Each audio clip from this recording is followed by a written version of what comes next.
primeiro filme de Evangelion Rebuild mostrou quase igual às primeiras lutas contra os anjos, refazendo exatamente como tinha sido no anime clássico. Porém, como nos filmes eles teriam muito menos tempo em tela, era óbvio para todo mundo que não teria como todos os 16 anjos originais reaparecerem. Felizmente, ao invés de apenas escolher os melhores e deixar alguns de fora, o autor decidiu colocar alguns novos anjos, além de fazer fusões dos anjos clássicos. Nesse vídeo eu analiso e explico os novos anjos que foram mostrados nos filmes de Rebuild, mas caso você queira relembrar sobre as unidades Evangelion ou os 16 anjos originais, saiba que eu já fiz vídeo sobre. O card provavelmente vai estar aqui em cima caso eu me lembre de colocar. Como eu disse, o primeiro filme foi praticamente uma remasterização dos 5 primeiros episódios, deixando quase iguais as lutas do Shinji contra o Sachiel e o Shanchael, além de, é claro, a luta contra o Ramiel, que é de longe o anjo mais conhecido de toda a franquia. O filme acaba exatamente nessa luta, logo depois da memorável cena em que a Rei chora pela primeira vez. E além disso, nesse filme, uma das poucas coisas que foram inéditas foram as apresentações dos anjos Lilith e Adão. Se você não sabe, mesmo eles não atacando o Tóquio 3, eles são considerados os primeiro e o segundo anjo, respectivamente. Por que disso, eu expliquei no vídeo de tudo sobre os Evangelion, mas voltando para o assunto principal. No anime clássico, a existência do Adão e da Lilith é um segredo até o meio do anime. Mas como quem assistir os filmes provavelmente já teria assistido o anime, o autor decidiu apresentar eles de maneira diferente nos novos filmes, começando pela Lilith. No filme ela continua presa no fundo da sede da Nerve, porém nós tivemos uma cena inédita em que a Misato leva o Shinji para ver a Lilith como uma forma de tentar motivá-lo a lutar, dizendo que se os anjos tocassem na Lilith, isso poderia provocar o fim da humanidade. Quando eu vi isso pela primeira vez eu achei meio absurdo, porque talvez você não se lembre, mas o momento em que a Misato descobre a existência da Lilith no anime clássico foi um dos momentos mais importantes para a personagem. Isso porque a partir dali, a Misato não confiava mais na Nerve. E o fato dela já saber da Lilith foi uma forma do autor de mostrar que os personagens clássicos tomariam atitudes diferentes no decorrer dos próximos filmes. Já sobre o Adão, ele nos Rebuilds é um tema muito complexo para caber no meio desse vídeo, mas relembrando, ele é mostrado no segundo filme, estando preso em uma base secreta da SEAL, na Lua.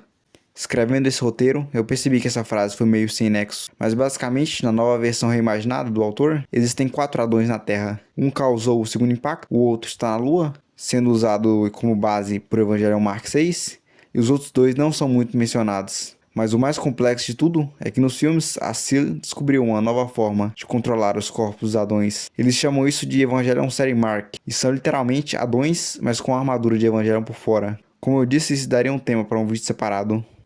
Já deve ter dado quase 3 minutos de vídeo, mas é só agora que ele fica mais interessante. Foi mal, mas eu não sou nem um pouco bom em manter a atenção das pessoas. Logo no início do segundo filme, o autor quis começar com tudo, e a primeira cena do filme é uma nova luta entre um anjo completamente novo contra uma também inédita nova piloto de Evangelion. Mas o que importa para esse vídeo é o novo anjo, apelidado pelos fãs de Tuniel.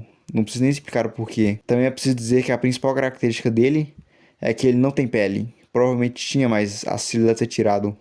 O próprio conceito desse anjo foi uma sacada inteligente, porque não é apenas mais um anjo que aparece e tenta atacar Tóquio 3. Mesmo não sendo explicado exatamente, fica claro que esse anjo foi anteriormente capturado, mas não morto pela SEAL. Pelo contrário, ele foi mantido vivo e usado como material de experimentos. Ele não simplesmente atacou essa base militar, ele foi capturado e preso dentro dela. E essa luta só acontece porque esse anjo, de alguma forma, conseguiu se soltar e estava tentando fugir. E isso é completamente o oposto do que se espera em um anjo de Evangelion. O próximo anjo é com certeza o mais bizarro de todos. Esse também não tem nome oficial, mas o fandom americano apelidou ele de Croquiel. E eu sinceramente não consegui descobrir o porquê disso. E quanto à forma dele, eu também não vou conseguir descrever. É basicamente um monte de formas geométricas acopladas. Embora seja um anjo criado especificamente para o rebuilding, algumas das suas características parecem ser herdadas daqueles anjos vistos na série que não apareceram nos filmes. Os 2 núcleos lembram o Israfel, e as finas pernas de inseto lembram o Matarael. Esse anjo aparece logo no momento da primeira aparição da Asuka no segundo filme, e serviu para calar as pessoas que diziam que a Asuka não conseguiu derrotar nenhum anjo sozinha no anime original. Como é mostrado no filme, ela demorou apenas 90 segundos para destruir os 2 núcleos e derrotar esse anjo. O próximo anjo não é muito bem inédito, mas eu considero porque o autor conseguiu juntar acontecimentos de 2 lutas clássicas. Eu tô falando da luta contra o Zeruel, que era um dos anjos mais memoráveis e que não podia ser deixado de fora do segundo filme. Tirando o fato dessa luta terminar literalmente no terceiro impacto, ela foi muito parecida com o anime, certo? Na verdade não. Muita gente não percebeu, mas o autor juntou muitos acontecimentos da luta contra o Armisael, como o fato do Zeruel misteriosamente ter voltado com o poder de se transformar nas coisas que ele toca. Como vocês devem se lembrar, ele replicou a aparência da Rey, exatamente como o Armisael fez no anime original. E o principal, assim como ela tinha feito no anime, a Rey acaba decidindo se sacrificar para derrotar o Zeruel. E como vocês sabem, o Shinji tenta salvar ela, e a partir desse momento, os filmes seguiram completamente diferentes da obra original. E para fechar com chave de ouro, o último anjo que apareceu na saga Rebuild. Eu tenho certeza que o autor imaginou que esse anjo seria um dos principais da franquia, mas o tiro acabou saindo pela culatra. Muita gente nem lembra que esse anjo estava no filme, tanto que ele não tem nenhum nome dado pelos fãs. Ele apareceu no terceiro filme e foi o último dos anjos exclusivos de Rebuild. Quase tudo sobre o 12º anjo não é explicado. O que sabemos ou podemos imaginar veio a partir das dicas que são feitas durante o filme. Sabemos que em um determinado momento, entre 2.0 e 3.0, o 12º e último anjo apareceu e entrou na sede da NERV, onde talvez tenha entrado em contato com a Lilith. O certo é que ele foi abordado pelo Mark VI, que o selou perfurando com uma lança de Longimus. Ele apareceu no terceiro filme logo no momento em que o Shinji retirou essas duas lanças de Longimus. Depois disso, acontece uma longa luta contra esse anjo, com Shinji e Kaoru, e depois contra Asuka e Mari. Porém, o importante é você saber que esse anjo tem a capacidade de mudar de forma. E ele vai mudando e repetindo a forma de vários anjos clássicos que não tinham aparecido até agora.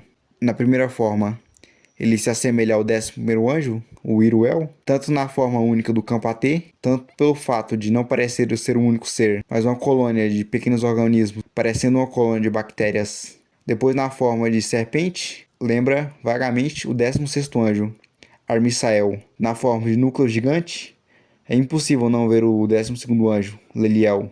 E finalmente o feto, embora com um pouco mais de características humanas, é uma referência clara ao 8º anjo, Sandalphon, quando ele apareceu no estágio embrionário. Basicamente, essas são as principais novidades que tivemos sobre os anjos nos rebuilds. Mas para não dizer que eu não mencionei, o Bardiel e o Sakiel também apareceram no segundo filme. A única diferença é que na luta contra o Bardiel, quem foi o piloto da unidade 3 foi na verdade Asuka e não o Toji. Já com o Sakiel, ele teve algumas diferenças no design e nas cores, mas a batalha principalmente continua a mesma. Eu decidi falar desses dois aqui no final para não estragar o clima no meio do vídeo. Bem, eu acho que por hoje é basicamente isso. Espero que você tenha gostado desse vídeo e tchau.